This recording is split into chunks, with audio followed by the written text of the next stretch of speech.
就证明这凶手就在附会人之中，而他特意赶回来，就是为了减少自身的嫌疑。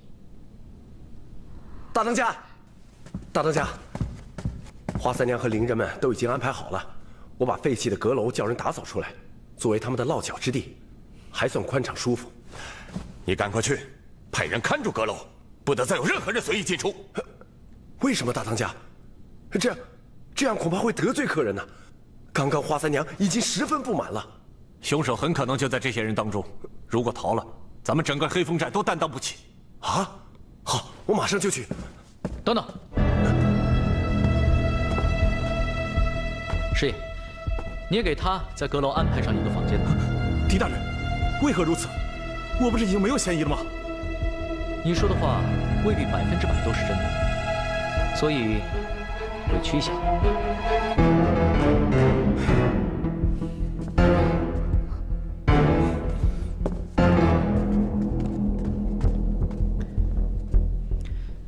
屈大人离席之后，我敢肯定的，只有我们几个和师爷是从未离开过的，其他的人，我也没有仔细观察。还好你记得我们，我还以为你光看他了呢。洪金，我的确留意他很久了。你，狄大人，你和洪金说的是？是我。大当家不好了！大当家不好了！阁楼那边打起来了。走，出手！大哥，三娘那么听师爷的安排。我好心好意来祝贺，却要被你们关起来。金无形，你这是什么意思？三娘，屈大人死在聚义堂，众人皆知。要关你的不是我黑风寨，而是朝廷。现在就连整个黑风寨都被围了起来，在场的每一个人，都跟坐牢一样，所以还望三娘谅解。谅解个屁！我在席间一直跟二当家的说话，从未离开过半步，又怎么可能杀死屈大人？二当家的，你出来说句公道话。三娘确实曾与飞影说话，但并非一直。飞影忙活着招呼众位宾客，也没有一直留意着每一个人。你这是废话，谁会一刻不停地说？正好，现在大家都在，任杰倒想问问大家，是不是都有一直在场的证据？你这什么意思啊？当时根本无人进入，所以这凶手很可能就在我们中间。哼，就算是，那也不是我们寨里的兄弟啊。我们寨里的兄弟啊，天天盼着招安呢，怎么可能杀死屈大人呢？朝廷是看证据的，任杰还是恳请大家好好的想一想吧。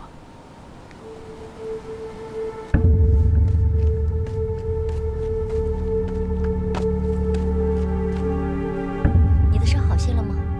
没事了，多谢这位姐姐。大人，当时我们可是一直都在台上表演，这可是众人所见。这应该算是证据吧？你们这些伶人，我看就是你们作怪，演的什么鬼戏，咒死了屈大人！哎，什么咒死啊？人家可说了，这戏本是黑风寨送去的。依我看，这戏本怕是中途被调包了吧？戏本送到后，我们停了3天才开始排的。要说被调包了没有，我们也不清楚。三哥，不管怎样，这些伶人就是不祥之人。既然是不祥之人，那大虎兄为何上午还要去招惹他们？总之，在没有找到凶手之前，任何人不可以离开黑风寨。现在我们是同一条船上的人，还请大家不要有离开的打算，倒不如好好想一想细节。多提供一些线索吧。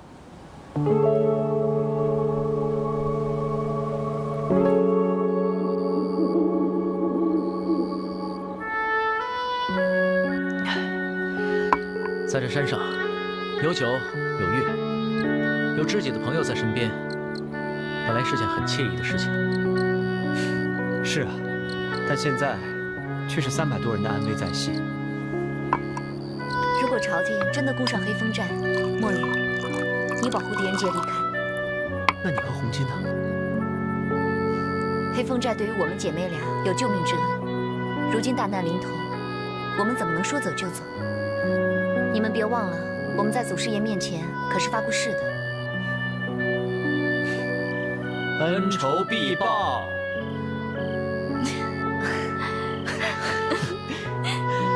我们不在了，不是更好？省得某些人呐，耳根子不清净。哎呀，平时听惯了叽里呱啦，突然耳根子清净了，还真没什么意思。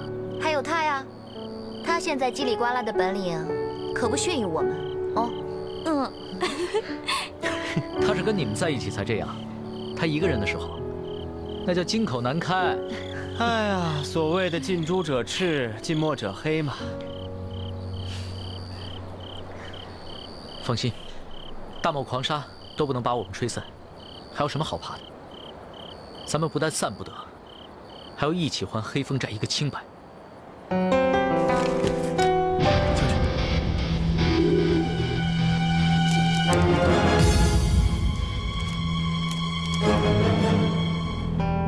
如果公然与朝廷对抗，那我们无疑是以卵击石。可是现在逃跑也不行，朝廷的军队已经将山寨团团包围。难道除了攻和逃之外，就没有其他的办法了吗？还有第3个办法。狄大人，还有什么办法？是啊，既不能攻，也不能逃，难道我们要坐着等死吗？当然不能等，我们要拖。拖？我们势单力薄，如何能够拖住朝廷大军呢？人杰并非是让大家拖住朝廷大军，而是要拖延时间。所以不能跟官兵开战，要想办法拖住他们。对，而且不能伤害朝廷的一兵一卒，否则就是公然反抗朝廷。还要拖的时间越久越好，有利于我们找出凶手。可是现在山下号角一响，我们所剩的时间恐怕已经不多了。三当家，时间不能靠朝廷给，而是要靠我们自己争取。师爷，可有黑风寨的地图？有，在那里。诸位兄弟，兵部侍郎屈大人死在了黑风寨，这表明黑风寨对朝廷的招安毫无诚意。我等现在就奉皇命剿灭黑风寨。现在号角已吹过3遍，黑风寨里除了老人、女人和小孩之外，其他山匪一律格杀无论。是。官军来了！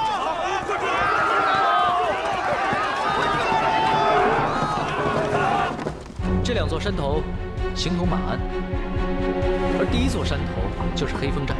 从这里到山谷，颇是陡转。如果让官兵以为我们黑风寨众人都躲在这山谷当中，便会将他们引入到山谷之内。那么当士兵知道自己被骗后，再上山，恐怕就难上加难了吧？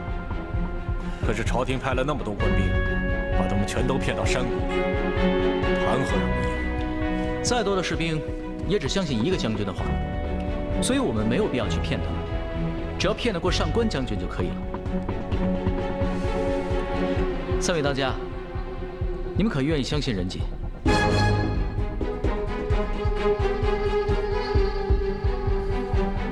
我们相信狄大人，一切但凭大人差遣。多谢3位当家信任。2当家、3当家，请通知寨中的兄弟，将各家各户的家中弄得遍地狼藉，记住，越乱越好。还有，寨中的路上也要有看似落荒逃跑、被丢下且又未来得及捡起的器物。狄大人放心，我们山寨都是土匪出身，弄干净不会，弄个狼藉那可都是好把式。师爷，请把大家转移到这山头上任何一个可以藏身的地方，山洞也好，树林也好，要快，也要近，因为现在时间已经非常紧迫了。狄大人放心，我一定能为大家找一处安全之地。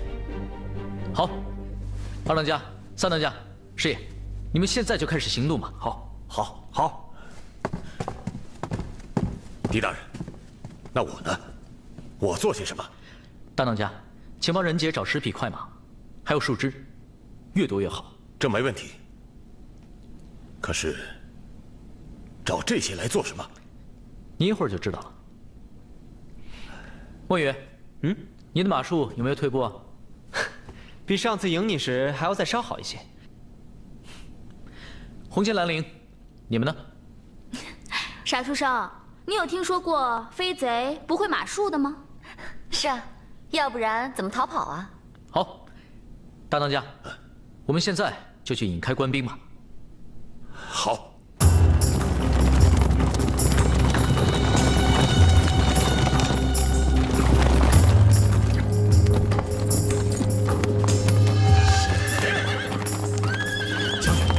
山寨的人好像全部都逃走了。不可能，我们一直驻守在山下，他们能往哪里逃？给我搜！是。搜，快，去那边看看。我只听说狄大人断案如神，没想到竟然还有领兵作战的才能。大当家过奖了。其实人杰也没有十足的把握，只不过都是老天在帮忙，希望可以成功吧。大家记得，先原地打转，围的圈越大越好。等到把士兵引过来，我们就冲向山谷。大大放心，墨雨会带住头马。好，时辰差不多了，我们开始吧。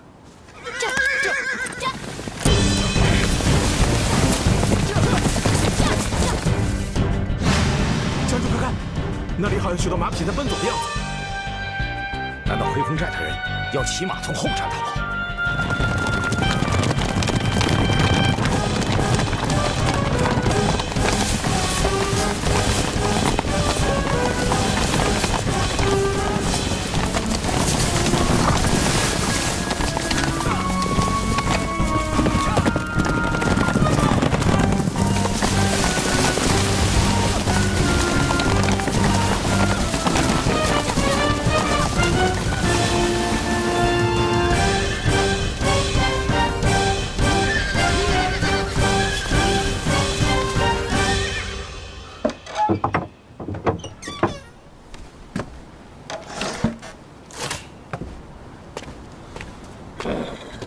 仆王殿下，殿下，您为何会在此？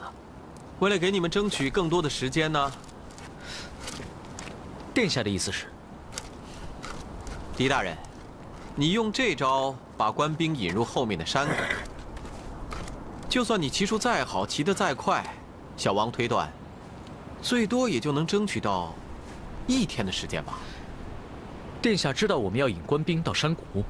小王只是推断到，朝廷今日有可能会绞杀黑风寨，而狄大人呢，绝不会见死不救。但狄大人又不会让黑风寨与朝廷为敌，所以只有想办法来拖延时间。就这里的地势来看，最好的办法就是将官兵引入到后面的山谷之中。狄大人如此聪明，不会想不到。所以小王今日并没有离开汴州，一早便从后面的山谷来到此地，等候诸位。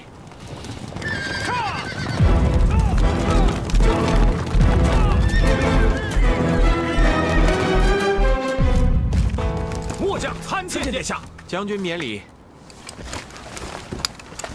怎么只有5个人，10匹马？原来如此。狄仁杰，你竟敢欺骗本将军！上官将军，人家并非是有意欺骗，只是想为黑风寨争取更多的时间，找出杀害屈大人的凶手。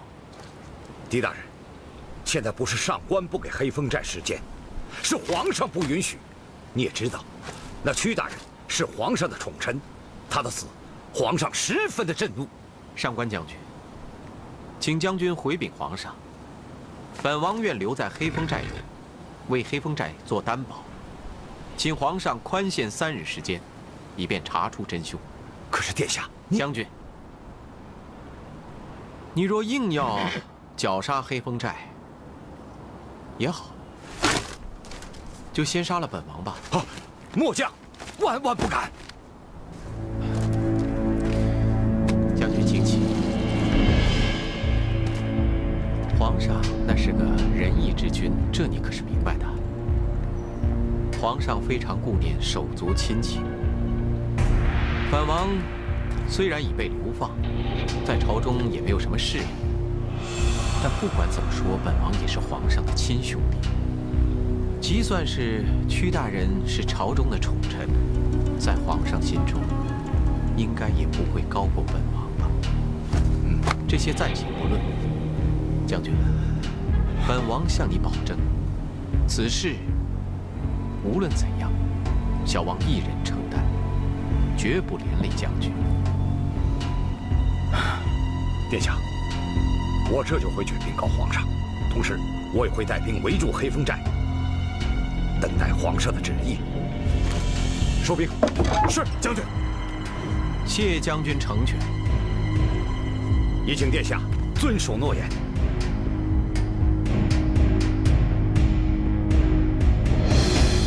狄大人果然是神算呐，官兵果然中计。刚刚我们躲在山洞内，连一口大气儿也没敢多喘，眼睁睁的见一大队官兵就那么过去了。三弟，阁楼上众人可好？二哥尽管放心，这阁楼地处偏远，并且年久失修，不引人注目。我想，这官兵恐怕还未搜至，狄大人就已经把官兵给引跑了。二当家、三当家，大事不妙了！官军他又来了！什么？难道狄大人他们失败了？不是失败了，而是更加成功。大哥，二弟、三弟，我们又多出了3天的时间。太好了！3天，太好了！不是说最多只能拖出1天时间吗？这多亏了蒲王殿下的帮忙。蒲王殿下，您怎么来了？这黑风寨景色秀丽，又有你这么一个兄弟在，我当然要回来了。殿下甘愿留在黑风寨做担保，请求皇上多给他3天的时间。上官将军这才退的兵。黑风寨多谢蒲王殿下大恩大德。哎呀，大家太客气了，快起来吧。小王呢，也不敢保证皇上一定能答应，但是请各位放心，小王一定会尽力维护黑风寨。哎呀！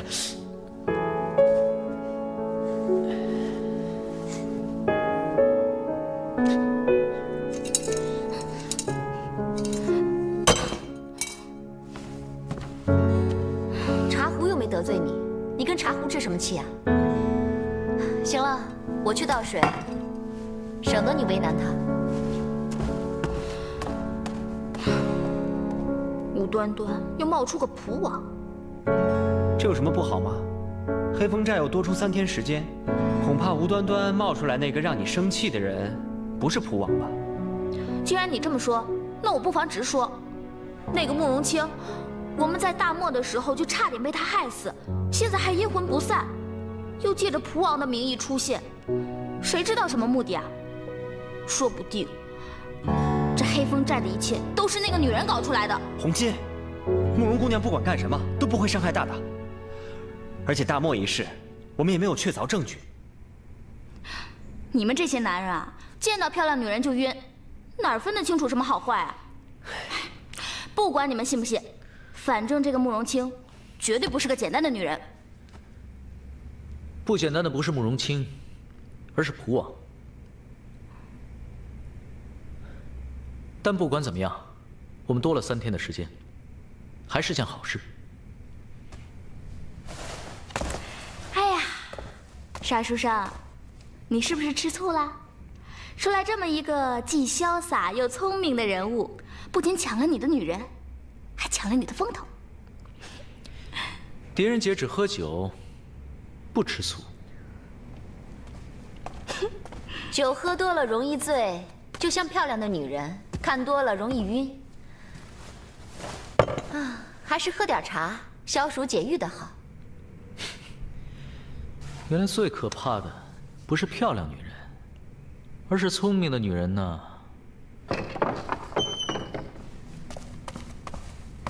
狄大人，蒲王殿下，请您过去一下。好，我就随姑娘前去吧。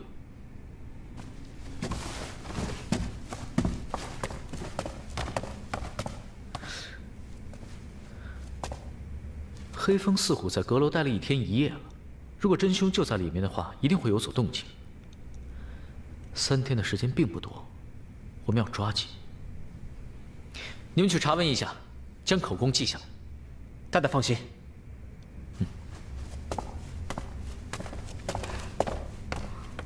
自己去见心上人，把活交给我们干。你不是要喝茶吗？不喝了。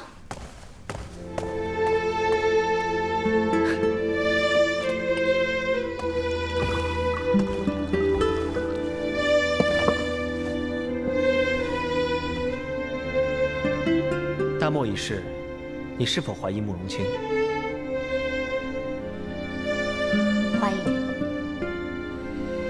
可大大对慕容清情有独钟，你不生气吗？我生什么气啊？因为你也喜欢大大。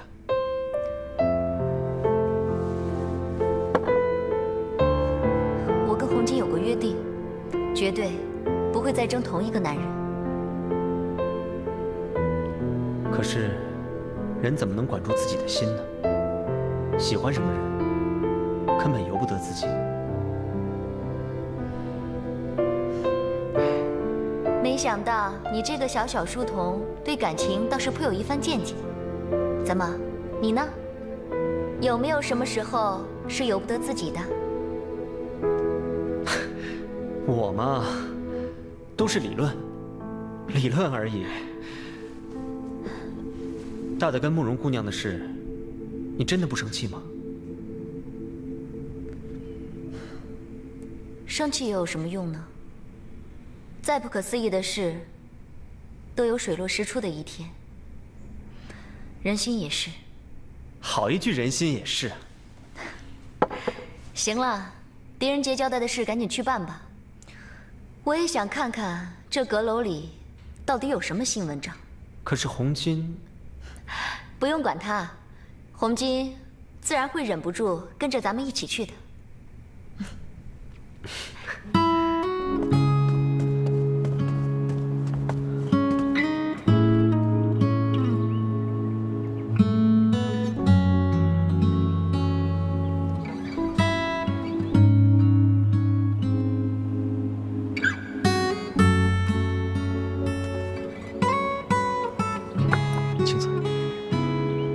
现在危机四伏，你还是赶快离开的好。我已经跟随了普王殿下，就会跟殿下同生共死。你就这么喜欢普王殿下？不要再问了，我的心意已决。狄大人，普王殿下已经等候多时了，请。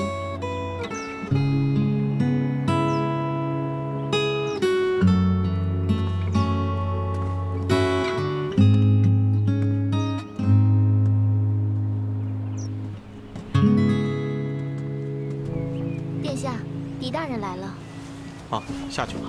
是。狄仁杰参见普王殿下。狄大人免礼。狄大人与小王都是洒脱之人，我看这些繁文缛节，今后就全都免了吧。来，快快请坐。多谢殿下。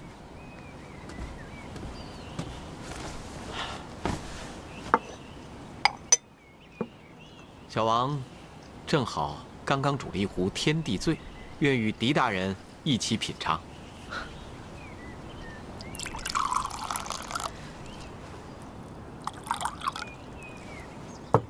殿下真是个雅士，怪不得青子会追随殿下。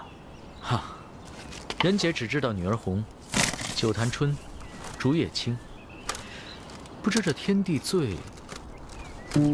好，小王与青子乃是萍水相逢。这天地醉，醉的也不是人，而是四季。这四季也会醉？四季会为繁花所醉，雨露风霜润之，天地灵气滋养。虽大多只开一季，但珍贵也往往于此。小王从不饮酒，这天地醉乃是采集了春之桃花、夏之荷花、秋之桂花、冬之梅花，风干储藏，待到饮用之时，拿出与当季的新茶一起煮沸。当茶将花的香味完全吸收，再将干花筛除，所制之茶便会香味馥郁，又极有层次，回甘之处令人流连忘返呐。来，狄大人快快品尝。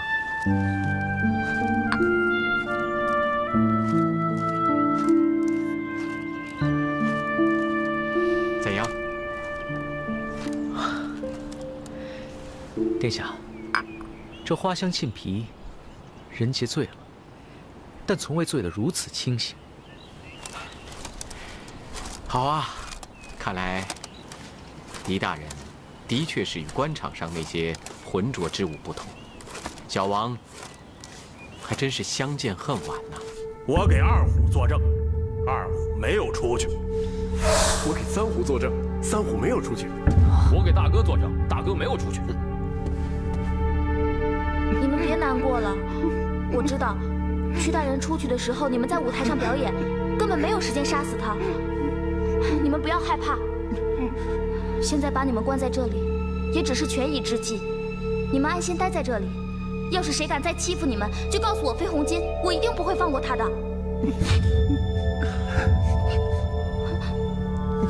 你们别哭了。请恕人杰直言，这是人杰与殿下第4次相见。可殿下对于人杰来说，越来越像一个解不开的谜。那狄大人可否将这谜面说与小王听听呢？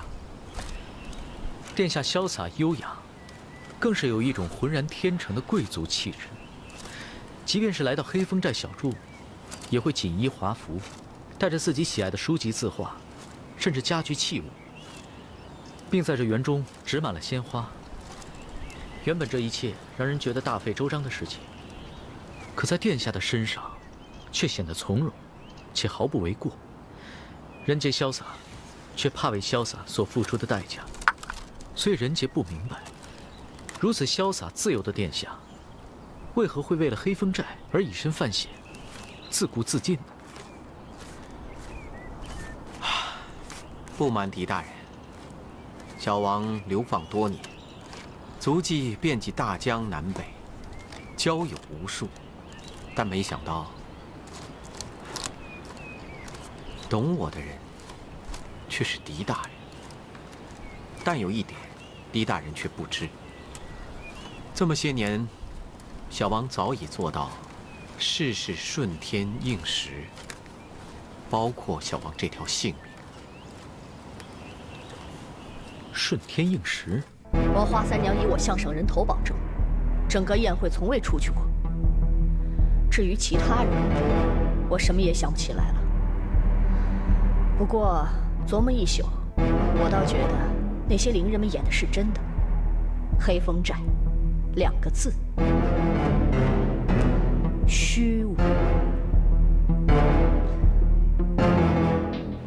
狄大人也许有所耳闻，太宗在世之时，小王曾深得太宗的疼爱。因小王喜好文学，父皇便为小王在府邸设置文学馆，召集天下有名文士一起编纂《扩地志》。父皇甚至为我在长安城建了一座精美绝伦的芙蓉园。小王却爱风雅，生为皇子，自小衣食无忧，又得父皇宠爱，自以为可以毫无顾忌地追求世间一切美好的东西。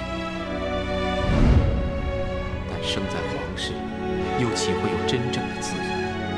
太子被废后，小王竟也卷入了群臣的争议之中，树欲静而风不止，更何况是一棵招风大树。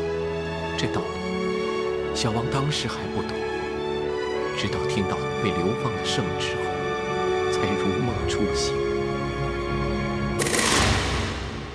但流放，对于小王来说，未必是件坏事。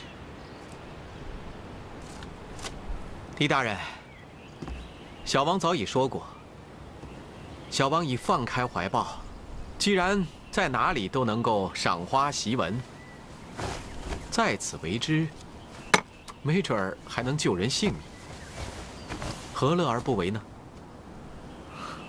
殿下，人杰从来不奉承别人，但殿下却令人杰钦佩之至。是啊，小王也许久没与人如此交谈了。来吧，与小王再饮上一杯天地醉。好。狄大人，可真是小王的知己呀。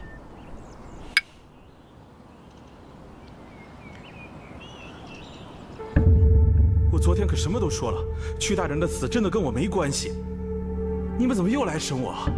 昨天是昨天，现在又过去了一天，这里可有什么特别的动静吗？这里吞吞吐吐，再不说我割掉你舌头！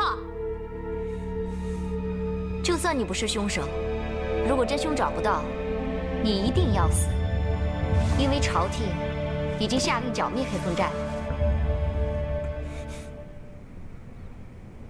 我说，昨天这里确实没有什么动静，但是有人编瞎话串供。这样看来，如果关胜所说属实，这凶手必在宴会之上。我也这么认为。而且关胜没有撒谎的必要。为什么凶手一定要用龙渊剑杀死屈大人？盗剑、放火，杀一个人需要费这么大的周折吗？还有，这一切看起来并非偶然，似乎是早有安排。没错，这样的安排一定是熟悉黑风寨，并且知道招安事宜的人才可以做出来的。所以人杰肯定这凶手一定在宴席之上，而凶手大费周章的去杀人，是为了制造一系列的不可能来掩人耳目。不可能，没人进出便忽然失火的武殿，不可能在没有人进出的情况下便失窃的宝剑。还有一个不可能，就算当时大厅再昏暗，也绝不可能有人拿着龙渊剑到宴席上杀人，然后又回到席中。这一切想来想去都自相矛盾，难道这就是凶手的真正目的？狄大人莫愁，这凶手制造的不可能越多，也就说明他留下的线索越多。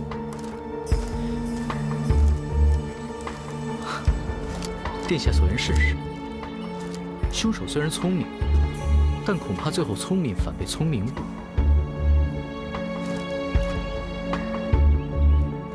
青子，来坐。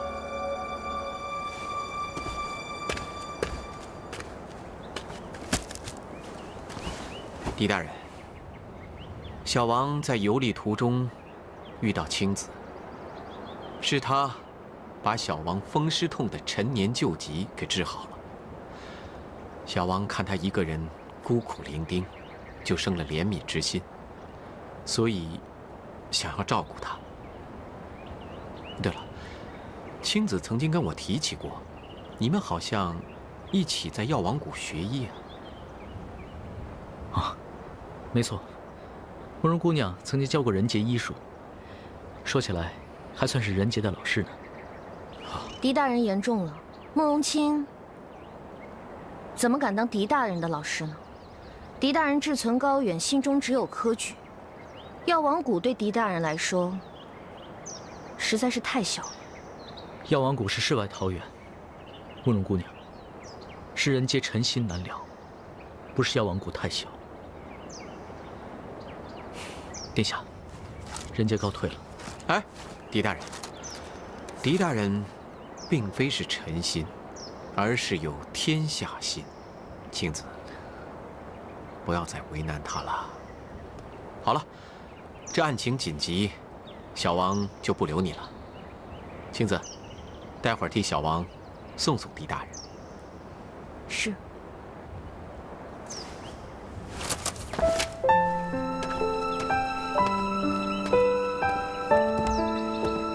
任杰原想问你，为何要嫁给蒲王殿下？看来现在无需再问了。殿下确是极其难得的人物，任谁都会被吸引。倘若黑风寨平安无事，任杰相信，你跟殿下一定会幸福的生活的。我生活的幸不幸福，跟你无关。任杰的确无权过问你和谁在一起，但在沙漠的时候，你为什么要利用我的感情？狄仁杰，我们约定好，彼此再也不过问彼此的事情。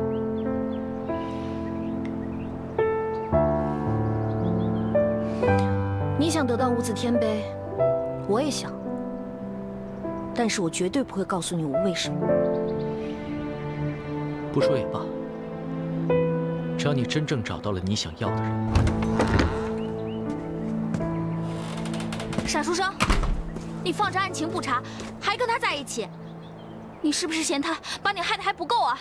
红巾，你放心，我以后绝对不会再害他。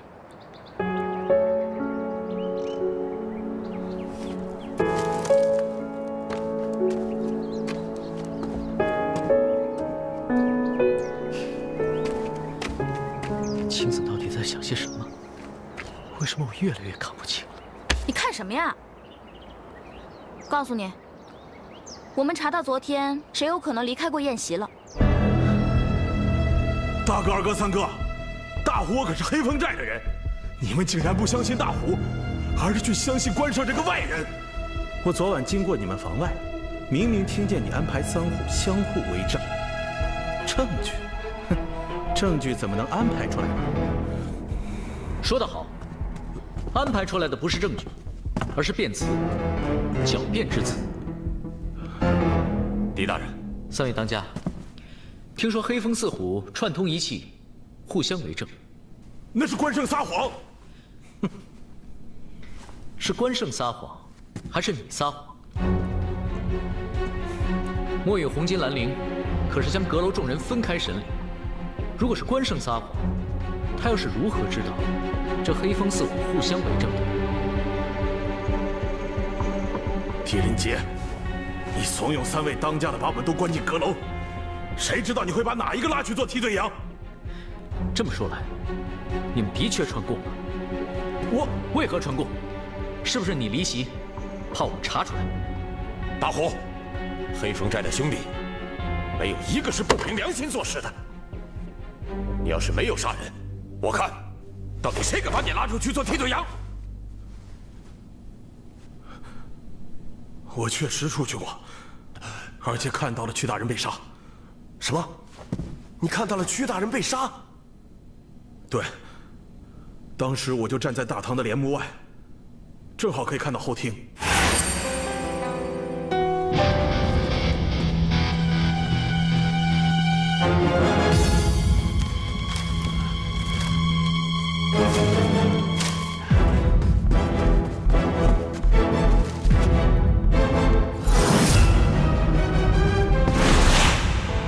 你为何跟着屈大人之后离席？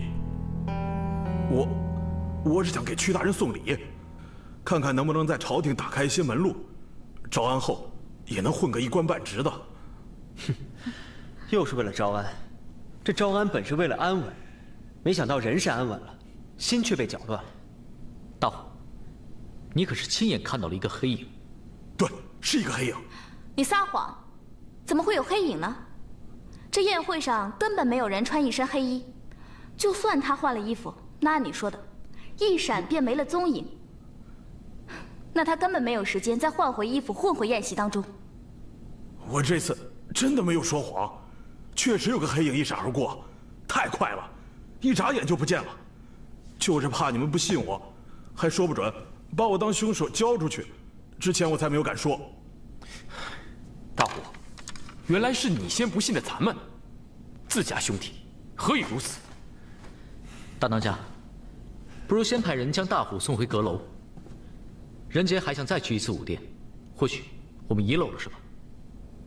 好。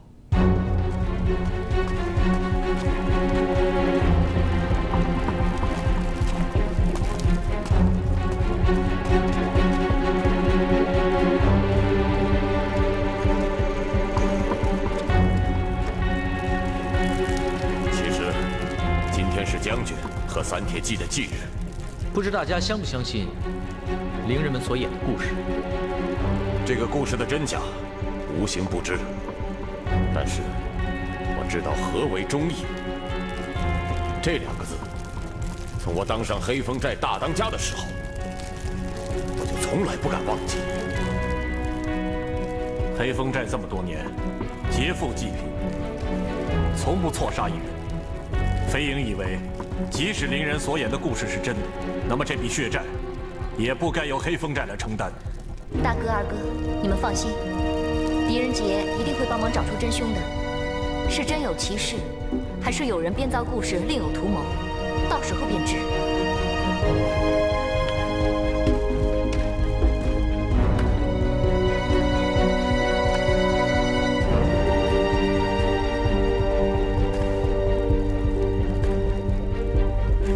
这武殿的大火，并非是将军的复仇之火，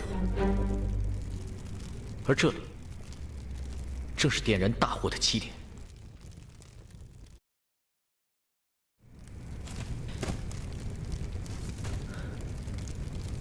这武殿的大火，并非是将军的复仇之火，而这里正是点燃大火的起点。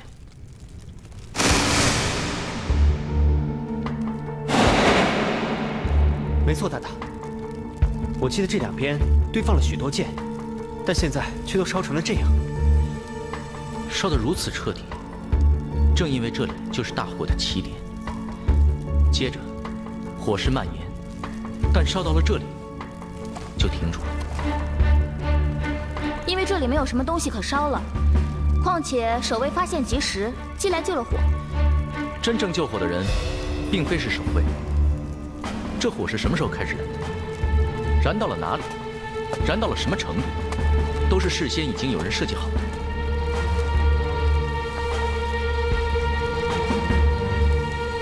又是白磷。白磷，可是白磷遇热就燃，放火的人很难控制着火的时间啊。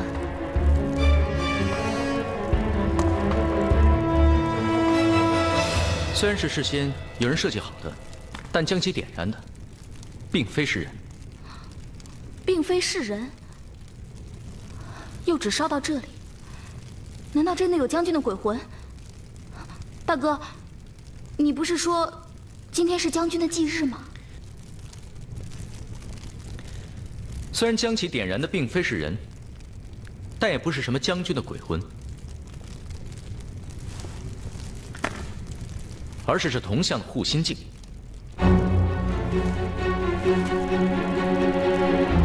大当家，就麻烦您将火把拿到外面去吧。好。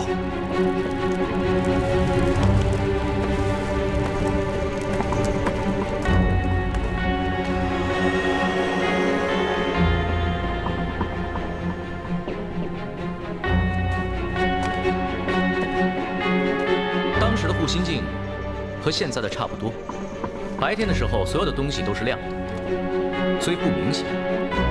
大家看一下这边，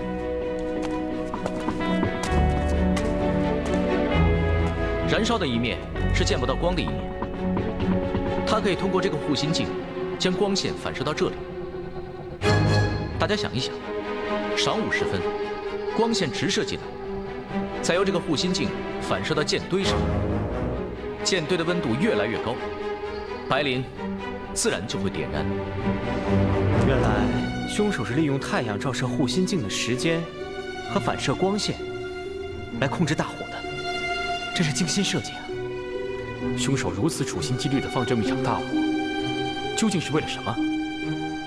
也许是想制造将军鬼魂回来复仇的假象，或许是盗剑时留下了什么，怕我们看见，所以才放火烧毁了证据。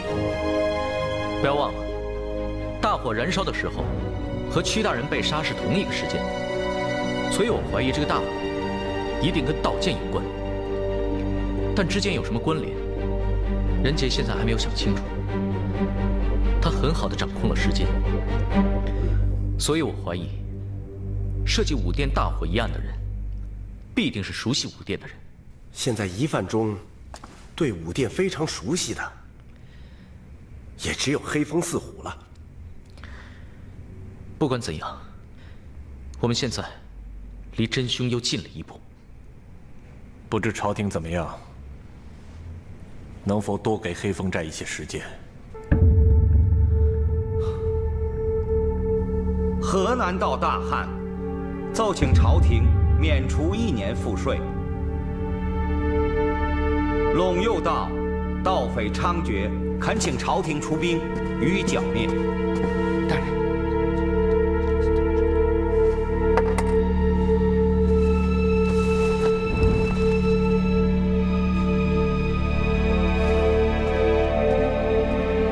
皇上，长孙大人求见。宣，是。宣长孙大人觐见。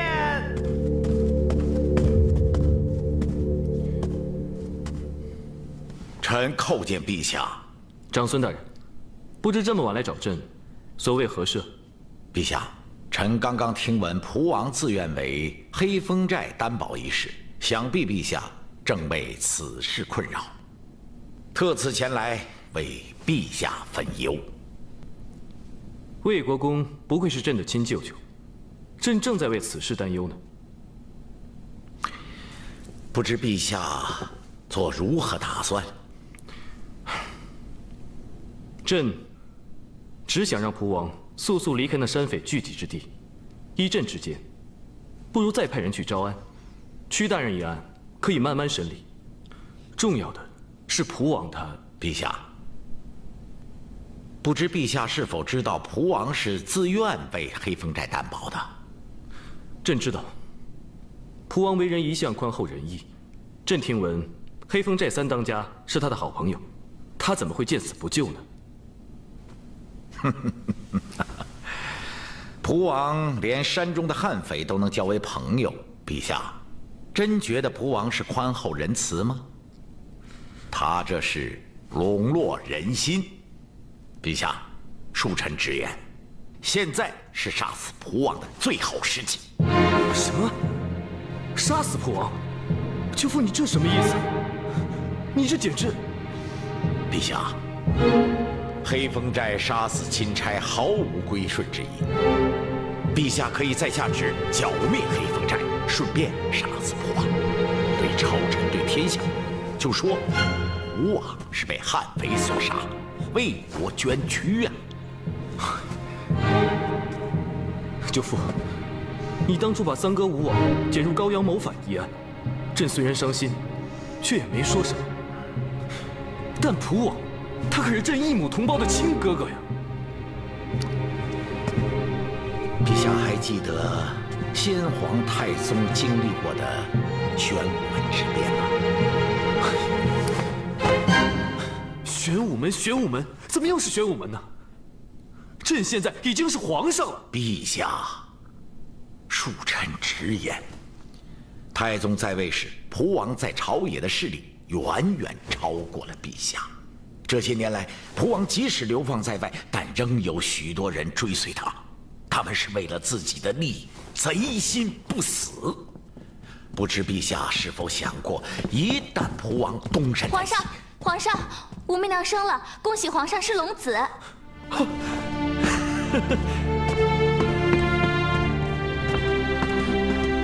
皇上，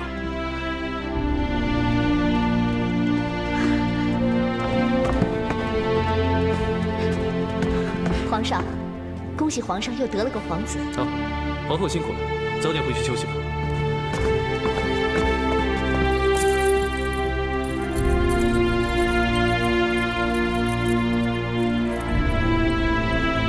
参见皇上。臣妾参见皇上。媚娘辛苦了。皇上，这个孩子得来不易。皇上给起个名字吧。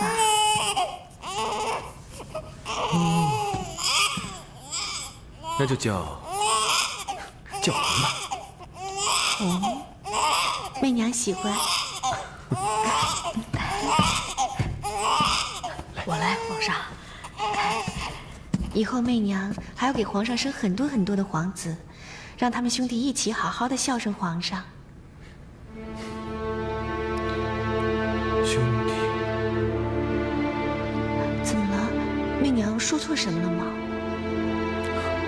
没有。那皇上为什么面露难色？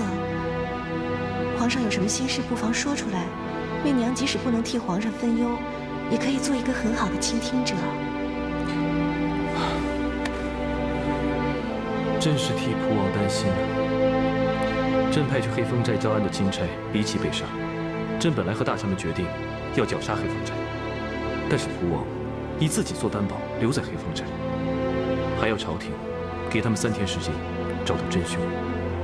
那皇上是在犹豫要不要答应蒲王的请求？事关蒲王安危，朕本来决定答应了，但是刚刚长孙大人过来找朕，劝朕要警惕蒲王，还要朕趁机除掉蒲王。那皇上怎么想？媚娘，蒲王可是朕唯一的亲哥哥呀。皇上，臣妾不懂什么军国大事，皇上在别人眼中是至高无上的九五之尊，可是，在媚娘眼里，你就是我的男人，是媚娘和孩儿的依靠。媚娘不想看着皇上伤心难过，所以不管什么事，皇上只要问一问自己的心，顺着自己的心意就好。媚娘不想让皇上做以后后悔的事情。啊，还有一句，人家说皇室无私事，这也正是皇室亲情更显可贵的地方。媚娘，你所言句句合朕的心意。媚娘倒有个建议。媚娘但说无妨。既然是疑案，不如让狄仁杰去查办，请皇上再相信狄大人一次。其实，狄仁杰此时正在黑风寨。那太好了，皇上就把此案全权交给狄大人查办，相信狄大人一定会查出真凶，并且确保蒲王的安全。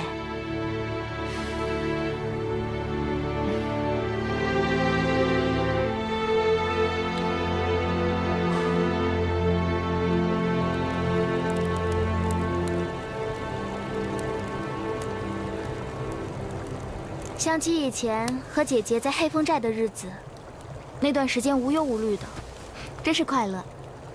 究竟是什么人跟黑风寨有仇？我只听说过有人来黑风寨报恩，还真没听说过有人报仇。如果伶人所言是真，那所有的情况都得倒过来。任何一个将军的亲人，或者受过将军恩惠的人，都有可能替他报仇，而屈冲便很有可能是当年的3铁骑之一。你们可否记得大当家和2当家的表情，还有失忆？他们的心里肯定藏着秘密。红剑兰陵，黑风寨没有想象的那么简单。黑风寨大难当前，他们自然也会紧张着急的嘛。不管怎么样，那凶手也太狠了，就算是报仇，也不应该拿整个黑风寨来做代价。这凶手也可能是因为另外2名铁骑还在寨中啊。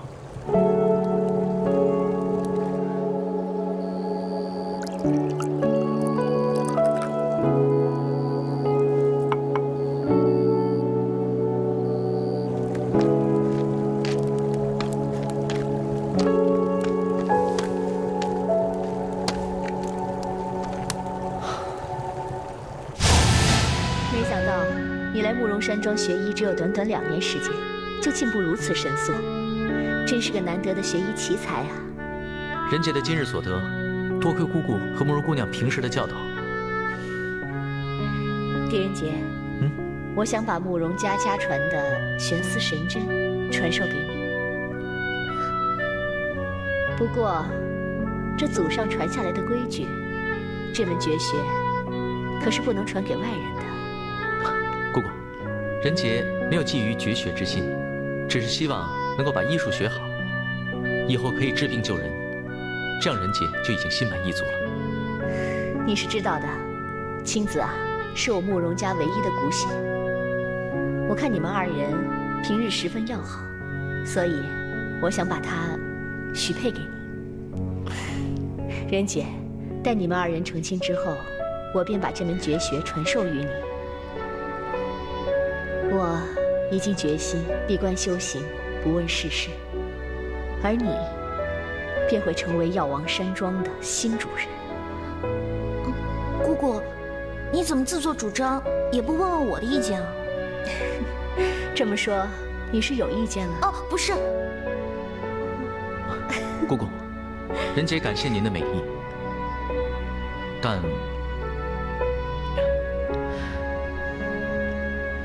人姐没有办法留在药王山庄。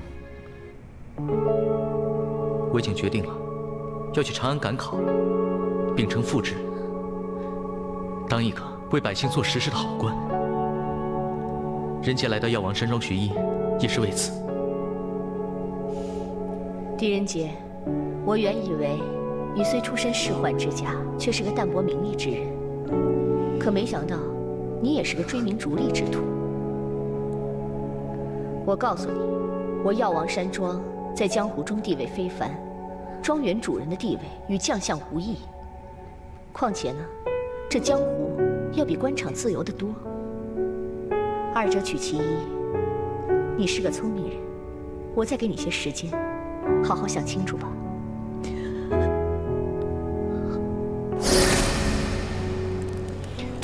想喝醉吗？不如我们就来点酒，在这河边休息休息吧。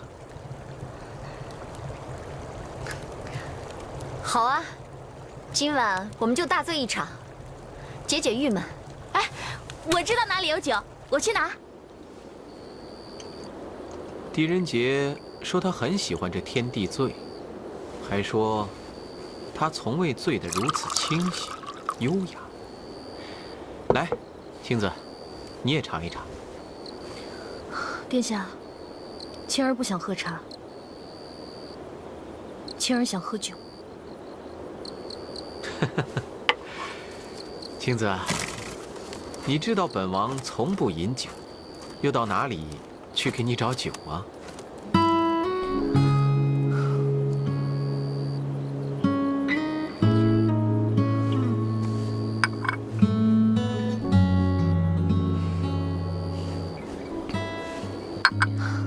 青子，茶是要慢慢品的。你呀，就是太过性急，这一点你就不如狄仁杰。殿下，我们什么时候离开黑风寨？3天吧。我料定狄仁杰3天之内一定会查出真凶的。可是我想先离开这里。怎么？你害怕见他？你还忘不了他，对不对？殿下，我早已经把狄仁杰忘得一干二净。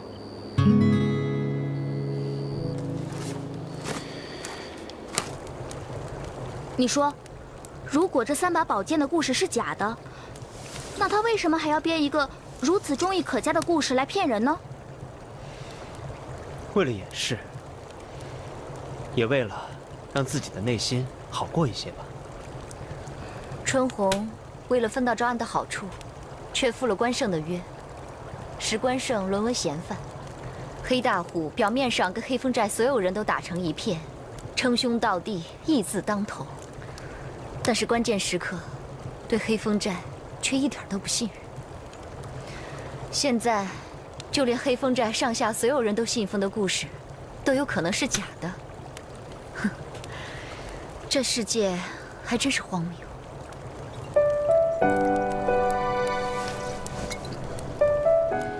你们说，是不是这世界上没有真正的情谊？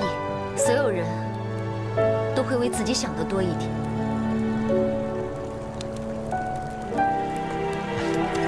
酒多伤身，这世间还是有真情的。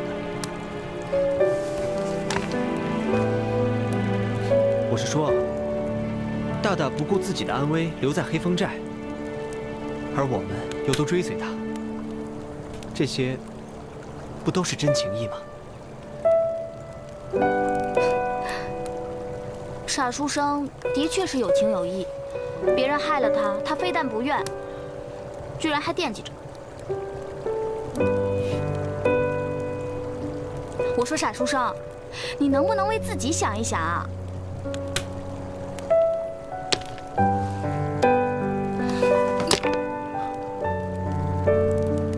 干嘛？我说，你能不能为自己想一想？也许当年就是为自己想的太多了。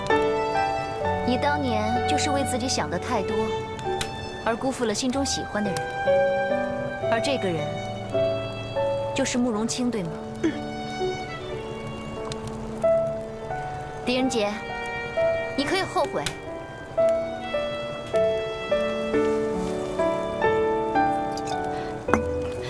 傻书生，你根本没有必要为这种女人后悔。你放心，我们是无论如何都会跟着你的，我们永远都不会背叛你的，对不对啊？跟着我啊？那你们可要想清楚了。我好像不管走到哪里，都爱遇到麻烦事。你不是爱遇到麻烦事，你是爱管麻烦事。也就是因为这样，我们才心甘情愿地跟着你。对，我们就是要跟着你管麻烦事，做个麻烦人。不是，是做一个有情有义的人。来，我们干一个。干，干，干。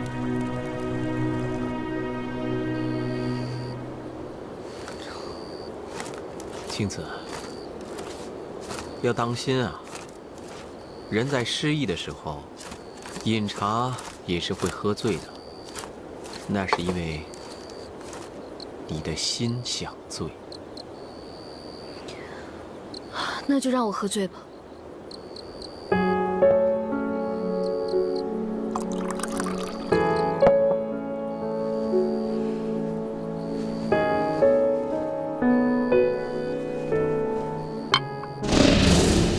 想喝醉吗？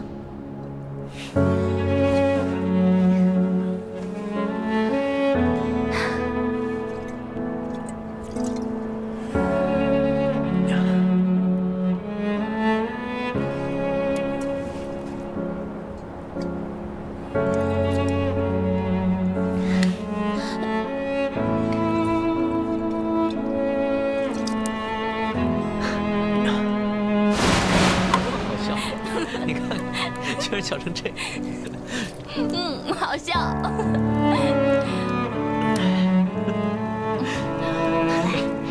我们再喝一点，干杯，干杯。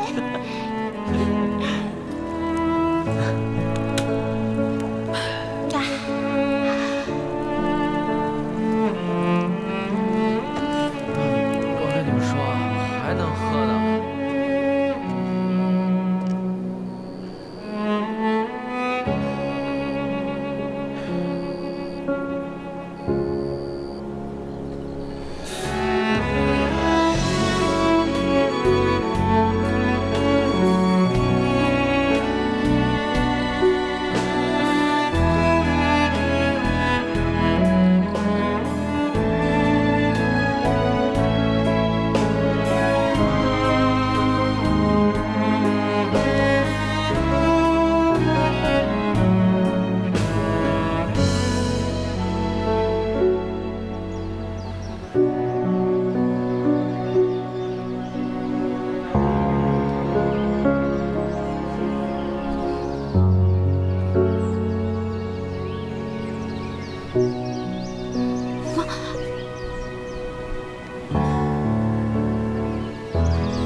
兰陵呢？兰陵呢？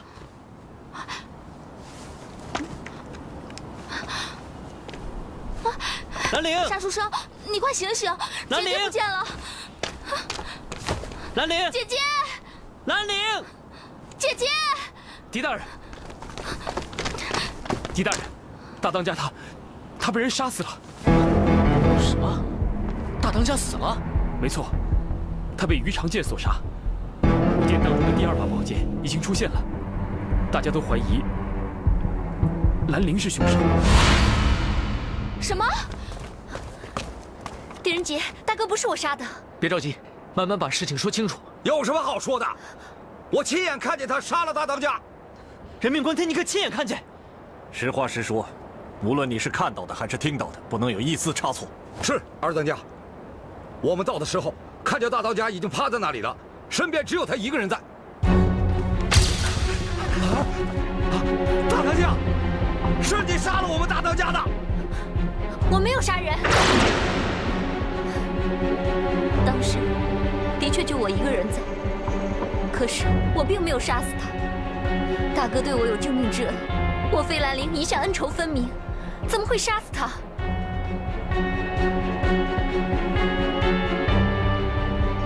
就是。莫欲以人格担保，费兰陵为人情深义重，绝非恩将仇报之人。我也可以替姐姐担保。是啊，兰陵曾经在我黑风寨待过半年，是我黑风寨的义妹。萧木也认为兰陵并非是这样的人。若不是他，那凶手在哪里？除非凶手会什么遁地术、隐身术。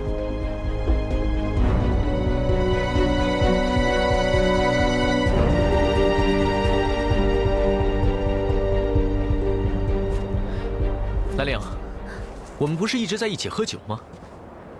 你为何会到这儿来？是啊，兰陵姑娘，这个时候山寨内可是很少有人走动的。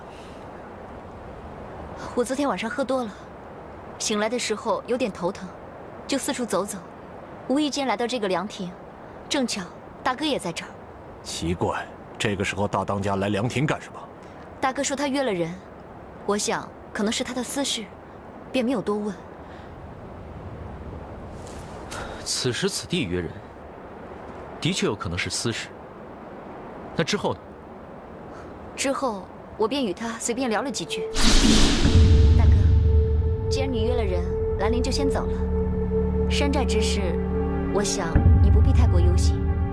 狄仁杰断案如神，想必他一定能帮忙找出真凶的。替我谢谢狄大人。好。兰陵，怎么了，大哥？有什么事吗？你相信伶人演的那个故事吗？其实，前不久兰陵和狄仁杰他们也商讨过此事。怎么说？这个故事的真真假假，我们无从判断，因为那始终是个故事。但是我和狄仁杰他们都相信，这世上仍然有真正的情谊。我们相信黑风寨。兰陵先走了。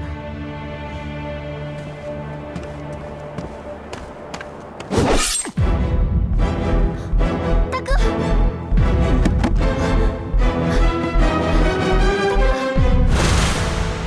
真情义。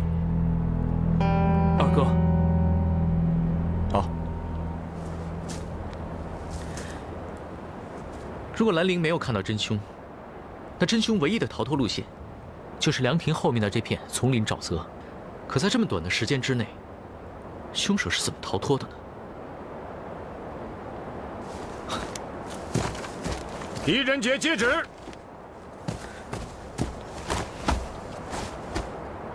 朝廷派屈大人招安黑风寨，屈大人却离奇地死在寨中，此诚然是对朝廷的大不敬。朝廷本应该绞杀山匪，但朕念及蒲王为黑风寨求情，现特命汴州判佐狄仁杰，自蒲王奏成起3日内，全权负责此案，查出真凶，钦此。狄仁杰接旨。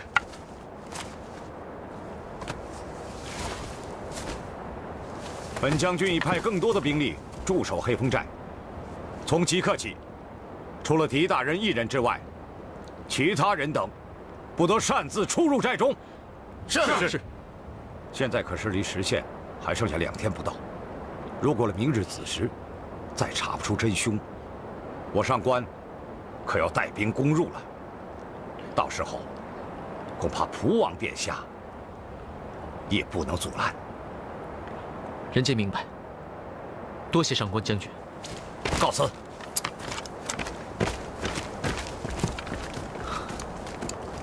狄大人，现在情况紧急，鬼魂之说恐怕是很难说服朝廷了。把兰陵关入阁楼。傻书生，你干什么呀？这绝对不会是姐姐干的。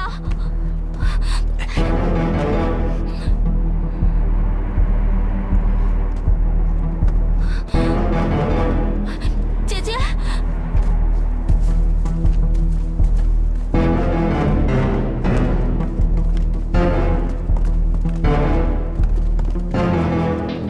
这不是狄大人身边的人吗？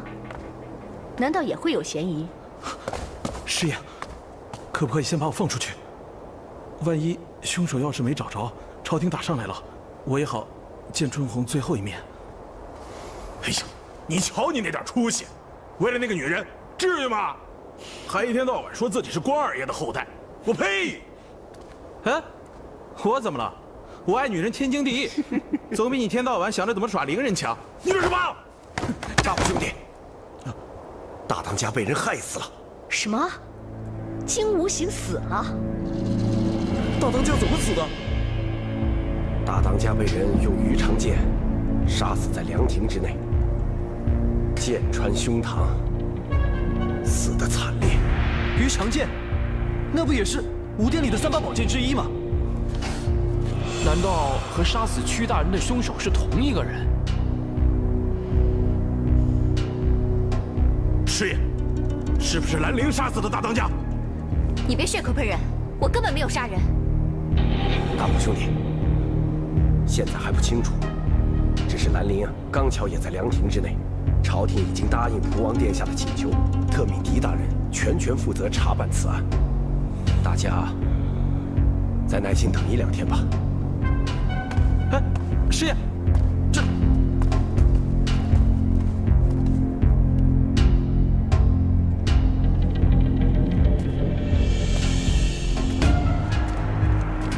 兰陵是狄仁杰的人，狄仁杰肯定少不了徇私包庇。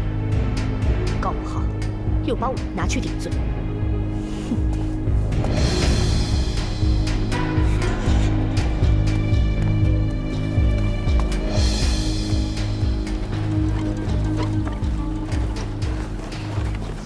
傻书生，我看你不仅是傻，你还无情无义。你怪我没替兰陵说话，还把他关进阁楼。他的这么做，一定有他自己的原因。就算兰陵不是凶手，那黑风寨的人会相信吗？皇上会相信吗？天下人又会相信吗？这前因在我和兰陵之间，不在兰陵和天下人之间。要让大家信服，就必须要找到证据，而证据是让人明白真相的最直接的方法。希望兰陵可以明白，也少一些伤心。可是姐姐她……我们现在唯一的办法，就是找到证据，捉拿真凶，替兰陵洗脱冤屈。那我们去哪儿找呢？这凶手无影无踪，杀了人又转瞬即逝，说不定他真会什么飞天遁地的法术。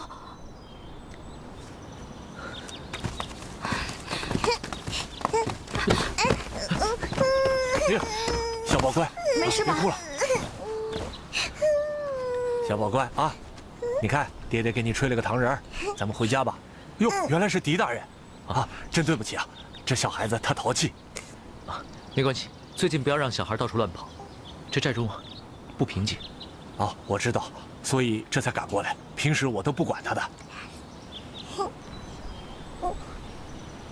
爹爹，小猴子不见了。哎，没事，爹爹回家再给你吹一个啊。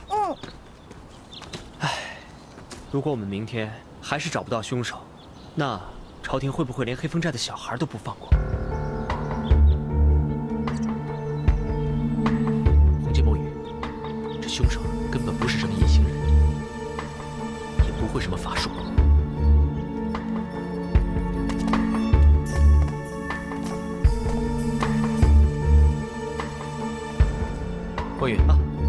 那个剑鞘拿过来。是。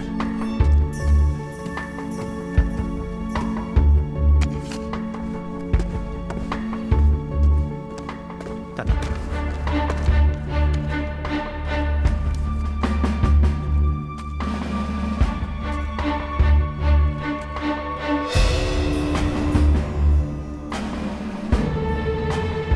红巾，可否借你的发钗一缕？魏宇，帮我扶一下。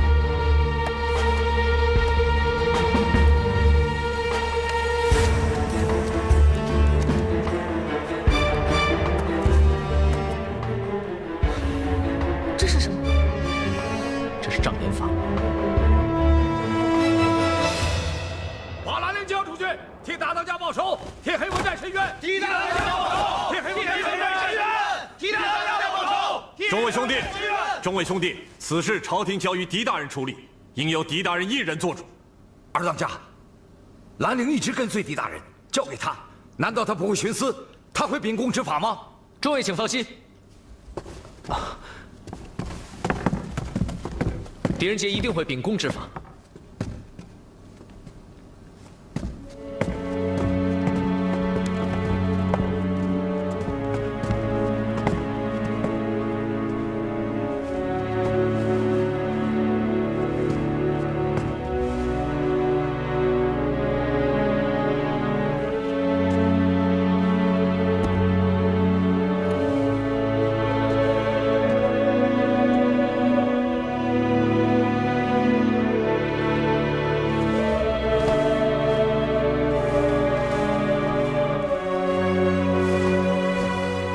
狄大人，您这是？20年来，大当家率黑风寨众兄弟行侠仗义，积善积德。人杰今日就将这个义子送给大当家，也将真相告诉大家。真相？狄大人，不知你所说是何真相啊？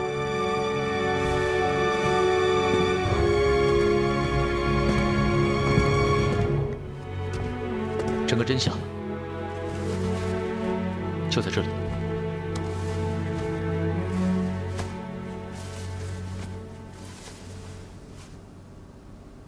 蜡屑，对，这就是我在剑鞘中找到的蜡屑。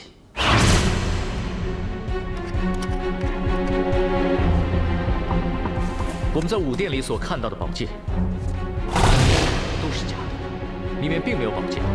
凶手之前早就把它偷走了，而凶手正是利用了蜡雕所做的剑柄，放在这剑鞘之上，以假乱真而已。你是说这剑柄是蜡雕做的？也就是说，剑鞘里头只有剑柄，没有宝剑？没错，二当家，凶手处心积虑地制造这场大祸，不仅仅是为了制造将军鬼魂返回来复仇的假象，更重要的是，他要将这剑柄融化。让我们误以为，这宝剑就是在我们进入武殿之后被偷走的。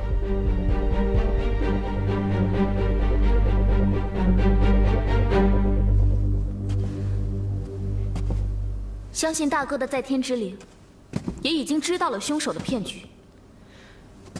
大当家，人杰没有那么好的手艺，再造3把惟妙惟肖的剑柄出来，只能用这个义字来告慰您的在天之灵。这个凶手真是厉害。首先，让我们得出一个错误的丢剑时间，然后他只要不在这个时间内在武殿出现，就可以证明他不是盗走宝剑的人。所以，最有证据证明自己那段时间不在武殿的人，便最有可能是真凶。狄大人的意思是说，盗剑之人肯定在参观武殿众人之中。没错。二位当家，在黑风寨招安之前，武殿有没有人把守？黑风寨已经有1个多月没有外人进入了，全寨上下都忙着招安的事情。做这3把蜡雕，不是一时半会儿就能完成的事情。而这剑柄的样子，我觉得，只有天天可以看到它的人，才可以清楚地记下来，然后盗剑，安放剑柄。人杰相信，这凶手很有可能就是黑风寨自己人。如此说来，兰陵并非凶手。可是，这盗剑之人，不一定是杀人之人呐。莫非有2个凶手？细想想，咱们现在又是一根绳上的蚂蚱了。在汴州城被萧朝天的人追杀，在大漠面对马贼王随时而来的复仇，现在黑风寨又是一场有时限的生死游戏。我看，都不如碰上一个傻书生，赌命啊！你呀，还是如此伶牙俐齿。不过呢，也确实一语惊醒梦中人。人皆自以为从来都不赌，却原来是天下间最大的赌徒。那我岂不是天下第一陪赌？我和姐姐竟也心甘情愿地上了这个赌局。如果你们现在想退出，还来得及。大大，你应该知道，任何一个赌徒都只有进，没有退。没错，何况我们昨天才许下生死不负的诺言。我想，也许有一个办法，可以让我们找到更多的线索。那你还不快说？莫远，即便你是用剑高手，那天在武殿，你都没有看出那个剑柄是假的，这足以证明那蜡雕的技艺精湛。相信这世上能将剑柄做得如此逼真的，没有几个人。你是说，找出做蜡雕的人？可这一点门路也没有，上哪儿去找啊？有时候，平凡的东西比较好找，但有些时候，越不平凡的东西却越容易被找到。就好像酒香不怕巷子深。再香的酒啊，也要去打听。不过，如果酒够香，就不怕打听不到。也许有一个人会知道。